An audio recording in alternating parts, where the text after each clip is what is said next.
Well, welcome back to our third podcast with Geoff, Pat, and Rob. And we have a roving reporter today. So, Geoff, where are you? Yeah, hi there, guys. Yeah, I'm at the AI Summit here in London, and it's been a fascinating event. This is about 4,000 people here in Tobacco Dock, just out in the east of London in Wapping, just on the edge of the city of London. Been hearing all sorts of interesting speakers. There's been people here from OpenAI, from some of the big old guard companies like IBM and HP are here. And then there's also lots of panel sessions as well. It's been really useful hearing from enterprise companies and the kind of things and what they're doing with AI. And of course, generative AI is the big thing that everybody's talking about, it seems, this year. Yeah, indeed. And Pat, have you been following what's going on at that event at all? Well, I saw a brief summary that Geoff fired over to us this morning. So there were a couple of really interesting points. Geoff, I don't know if you want to just pick out a couple and then we can riff on that. Yeah, for sure. Well, look, I mean, I think some of the stuff, there's a few things that really stood out. So one of the ones really was a panel session I saw yesterday that had Lloyds Banking Group, Barclays, and also Kingfisher on there as well. Kingfisher, probably better known for brands like B&Q, the DIY store in the UK, Screwfix and Castorama in France. What these guys are talking about, what really came through with these guys is they're all experienced in different ways at using machine learning and probably what we might refer to as traditional AI.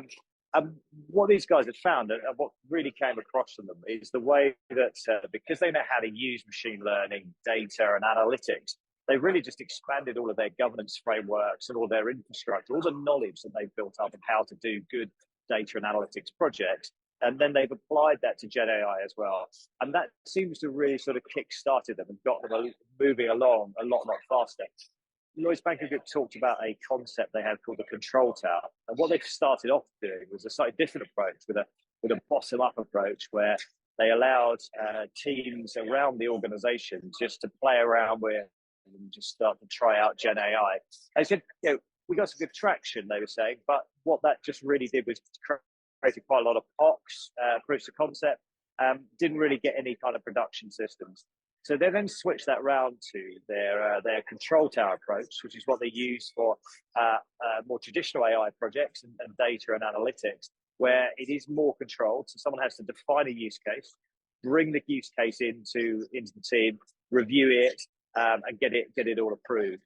And part of the reason they do that is, of course, they've got to really think about data privacy, security and all of those kind of things as well. All of these organizations, there's banking there, there's retail, they're handling a lot of PII, so customer data.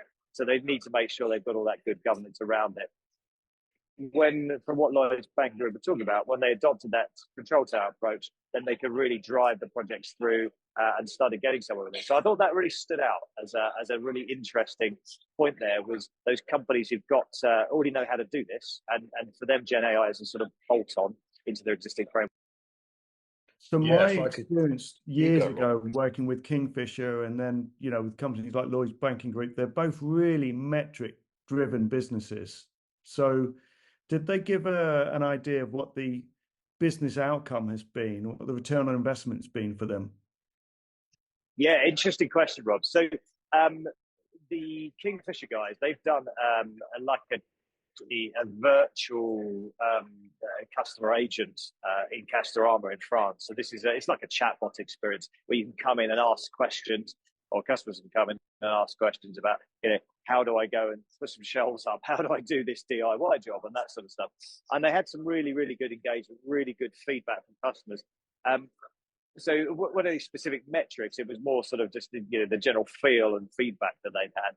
Was an interesting question that got asked to that panel, which was around how have your colleagues felt about that, and how do your customer service colleagues in Castorama feel about the fact that are they going to be out of a job because there's now a virtual agent that's going to be able to do their jobs for them? Apparently, they've been really, really supportive, and they're actually really quite excited. The customer service agents really excited about they're working for a leading edge company that's got this virtual agent that's there as well. Talking of metrics, though, there's another panel session which I saw, just to answer the question in a slightly different way, Rob, where EY were talking about how they've seen a 40% productivity improvement just by using GenAI internally for kind of knowledge worker type tasks. And MasterCard were on that panel as well. And they were talking about, so this, you think about MasterCard, they use lots of machine learning and analytics for fraud detection, all of those kind of things. They've seen a 30% improvement in a greater efficiency in fraud detection by using GenAI alongside all of their machine learning as well, which I thought was really stood out. And outside of the percentage terms, that 30%, that's got to represent a vast sum of money, right? Yeah, can I jump in? So there's a lot to unpack there, Geoff. Thanks a lot. And first thing I wanted to start on was this Lloyds Banking Group one, the top-down versus the control tower versus the bottom-up, because I think in the bigger organizations, what we've found over the last year and a half is that while it's great getting these kind of smaller projects kicked off, so you get 30, 40% productivity improvements in a certain function or workflow, marketing, communications, or somewhere else, some other department, that doesn't necessarily kind of bubble up, and it doesn't necessarily have a wider impact on the overall performance of either a division, or doesn't touch the top or bottom line. So it's really interesting that they've put in place a structure that actually probably is there to drive much more solid impact on the overall performance of the business, and they can also easily kind of replicate it and scale those use cases up and across different businesses as well. Whereas if you get a few people just playing around with an LLM in a certain division, not everyone gets to hear about it, and it might just remain there kind of trapped. And the other one around with the EY efficiency gain of 40%, I was going to actually jump on what Rob said, was it'd be interesting to understand how that's kind of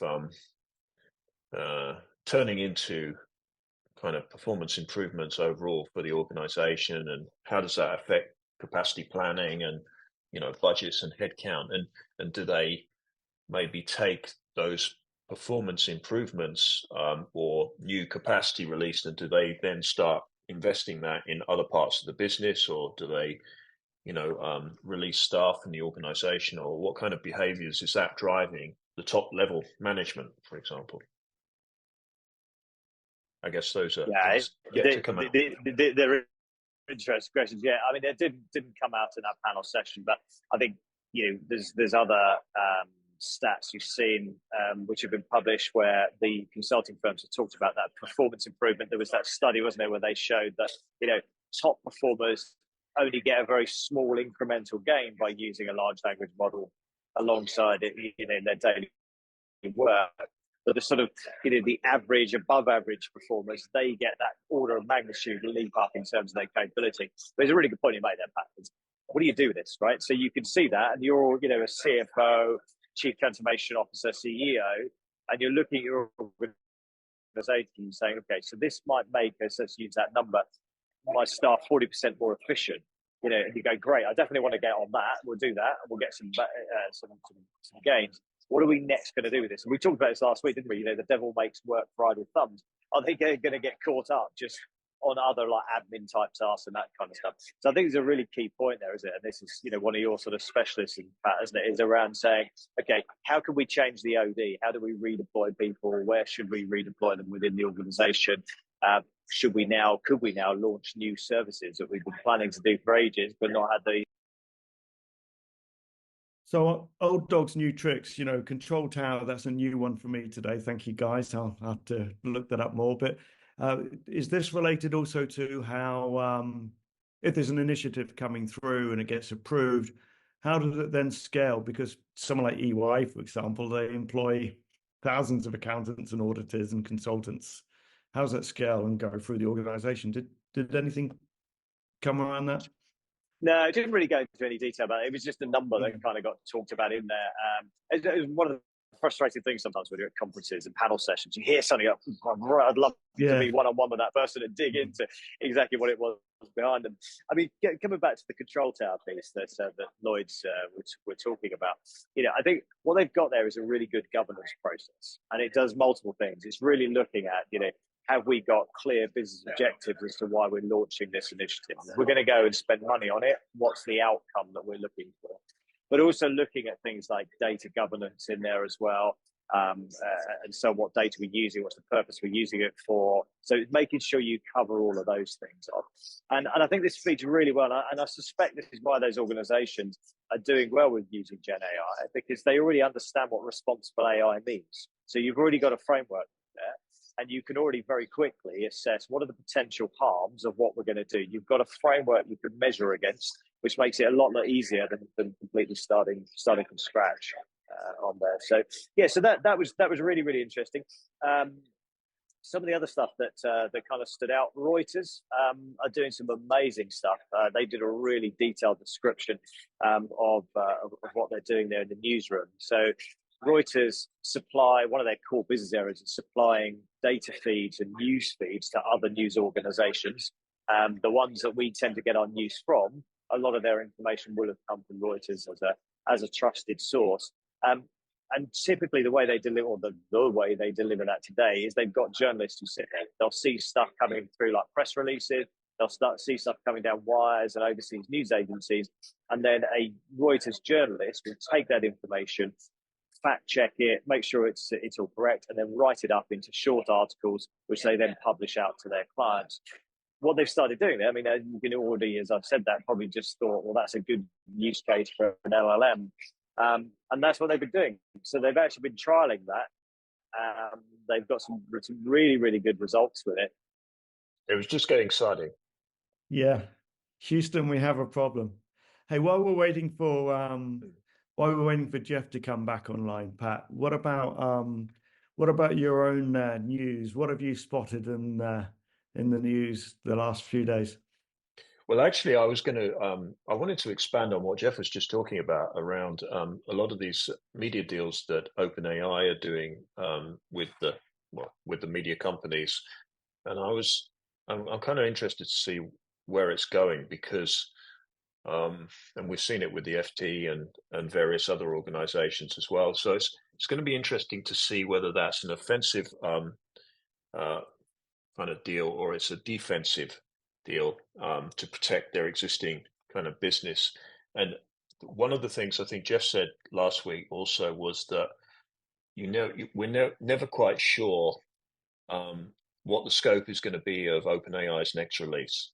So whether that's going to start suddenly eating into the business model of a new kind of industry. And I'm interested to see what that means for the media industry, both those that have done deals with, say, OpenAI, and those who've yet to do that. I also read, I think yesterday somewhere, that the nation Denmark, all of the media industries, or 99% of the media organizations, got together, and they are having some interesting dialogue around the challenge of ChatGPT and OpenAI. Anyway, Jeff's back, so let's pull it back in. And as I'm mediating this, I'm going to jump in for a minute. So we'll say, and back in the room, and here's Geoff, right? But we just asked Pat what was going on out there, and he was actually expanding on one of the points you made. What I'll put in here now is we're going to add an audio file of an interview I did last week with Lexathon, because it's related to media and it's about a fair deal for voice actors, and it's things like radio ads and audio books and so many other things. So we'll edit that audio interview into here just to show that Geoff isn't the only one who gets to leave the office, right? Roving reporter. Yeah, no, thanks. Yeah. So it's obviously it's getting pretty busy here. I mean, there's the organisers saying it's about 4,000 people attend this conference, and it's been running for about 10 years apparently, this conference. But it's obviously been traditional AI, but AI is the big buzz thing right now. Just to finish off that thing about the Reuters piece there, the interesting point there is that they are marking, anything that was generated by an LLM will clearly be labeled as such, so that when their clients receive it, they know it wasn't a journalist, it was an LLM. And they're doing that for that transparency reason. And I think, they've said the feedback they've had from their clients has been very positive around that, as long as it's marked up properly. Other little funny point relating to this as well. So they've got a very cool service they have around video transcription. So they'll take video clips, they use AI to transcribe them, and then for their clients, so their clients can then just very quickly find a video clip they want, find a piece of text. It's all linked to the time coding. It's all very clever and all that kind of stuff. The other thing they talked about, they've now got a deep fake detection tool and service they're putting together. And there was a really interesting remark the lady from Reuters has made, was around how whichever way around it goes, it makes a story. Yeah. So if they find, a well-known politician, for example, they've also got a detection tool that's trained on all the world's famous faces, so they know who those people are when they're trolling Twitter, for example, to look for these things. They'll find a deep fake or what appears to be a deep fake video. They'll go and approach that person and say, was this really you? Did you know about this? And she said, either way, it makes a story for us, right? Because if they were actually genuinely saying that, it's not a deep fake, then there's a story because they've just said this really highly controversial thing. If it is a deep fake, then there's a story in its own right as well. So they very quickly get that written up and get it out and get it distributed to their clients as well. So I thought that was quite interesting. And what she was really talking about was how actually there's no point ignoring about deep fakes, and what they're doing is proactively working on a way to just accept the fact that they exist and get on top of it very quickly and verify. And they see that, I think, as a really key service they can offer to their clients, is a verification tool as to whether it is a deep fake video or it's actually genuine. Or indeed, if it's a genuine deep fake, because they've cloned their voice and it's officially done. Yeah. I've got something actually for the menu, and that is it's partly around this buzzword thing of AI and generative AI, and it's all been thrown around. And I've been on a couple of panels actually this week where people have actually asked, what do you mean by AI? Or what do you mean by generative AI? I say, well, I know what I mean in terms of what I get involved in, specifically around generative AI, the ability to generate content or the ability to generate new productivity savings, or it's not necessarily the deep kind of machine learning aspects of the AI. It's more at the higher level. But I was in a actually meeting with Rob earlier in the day. Sorry, the sun's shining through. We need some special effects treatments there. But I was in a meeting with Rob earlier in the day, and we were talking about the number of startups that are now kind of labeling themselves as AI startups. And actually, when you rip off the label, it's nothing of the sort. It's just, being applied like a Band-Aid across their business model or PowerPoint decks. So this tends to be an interesting challenge also at conferences as well. So you see AI popping up or generative AI being labeled everywhere. I'm just wondering, what do you think of that, Geoff? Yeah, definitely. I mean, there's this kind of thing, is the true AI and what's just people just making stuff up. I think 100%. I mean, it's kind of almost, if you want to get investment, if you're a startup and you want to go and raise investment, then you've got to show you've got some sort of AI, because no one's going to take you seriously probably. But if you're a customer, trying to get through that to work out what's really AI and what isn't. I suppose where this really goes is what's actually groundbreaking AI. Whereas now we don't think of Google as being a kind of AI company in terms of that specific product. We obviously think of them, they own DeepMind and they're leading edge in that machine learning space and everything. But it almost becomes like background technology, this thing. And I was talking to somebody recently, he's a research analyst, and we were talking about, he was saying, well, I don't really see where the big consumer product is around GenAI. I said to him, well, I don't know there is. I think it just becomes part of the products you're going to use. So in your everyday life, we're going to get so used to using a chatbot type experience, whereas you might have called up your power company and ended up talking to an overseas call center and all the frustrating experience that goes along with that. In the next 3 to 5 years, you'll call up and you'll just talk to a virtual agent, which is going to help solve your problem. And you won't even think about that being AI. They won't need to tell you it's AI. You just kind of know it is, and you just accept it, and that's what it is. Similar to, who actually thinks of Alexa or Siri as being AI, because that's what it is, but you just think of it as a tool. But I like the point that Geoff was making in terms of for the consumer, who cares? I mean, and you mentioned Google, for example, and I actually listened in on a Google presentation yesterday, and when they talk about things like AI optimized storage, etc., that's interesting for me from a Noventius perspective. It's not interesting from a customer's perspective, but if they get the performance and the caching and the hyperdisk, who cares if it's hyperdisk ML or whatever it is called behind it, as long as you get the performance and you get the answers, etc., that you need there and then. Yeah. But the ironic thing about the consumer statement is that while we're all consumers, but we're also either working for an organization or we're entrepreneurs or something, and we're all probably messing around with ChatGPT now on our phones anyway for business. So that kind of seeps its way also into our private lives, because we tend to use this for other questions or queries or ideas or whatever. Who knows where this is going, especially with the voice and the video capabilities. So I think it's blurring, as Geoff said.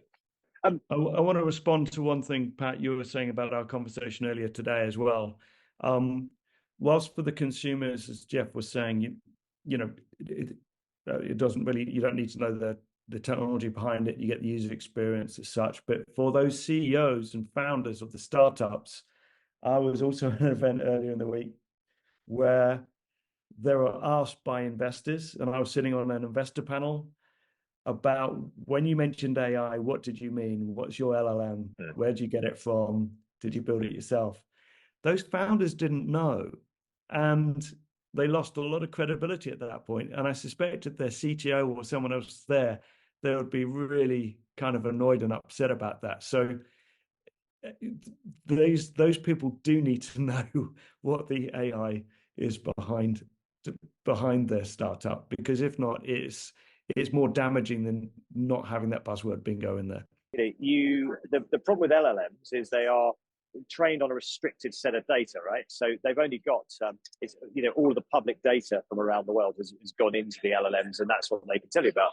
But how much data, if you think about it, is inside an enterprise organization? There's potentially petabytes and petabytes of it. So what they've done with InstructLab is they've come up with a novel approach to how you can fine-tune a pre-trained LLM, like something like Llama or something like that. And IBM have got their own models they've built as well.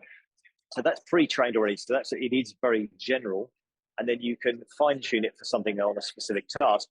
And they've come up with a novel way of doing that. It's all very interesting.